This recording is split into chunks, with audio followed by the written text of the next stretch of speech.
अदम एतमाद का शोर मचाने वाले बड़े बड़े चोर जो मर्जी कर लें डट कर मुकाबला करूंगा। नाकामी के बाद इनके साथ जो होगा क्या ये उसके लिए तैयार हैं? वज़ीर आज़म की ललकार, नवाज शरीफ मुजरिम नंबर 1 करार, फजलुर रहमान को मौलाना कहने से इनकार।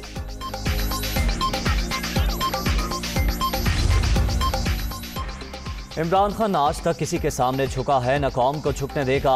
अमन के ख्वाहिशमंद हैं, जंग में किसी का साथ नहीं देंगे। अब कोई ड्रोन हमला हुआ तो एयरफोर्स को मार गिराने का हुक्म दूंगा, इमरान खान का खिताब।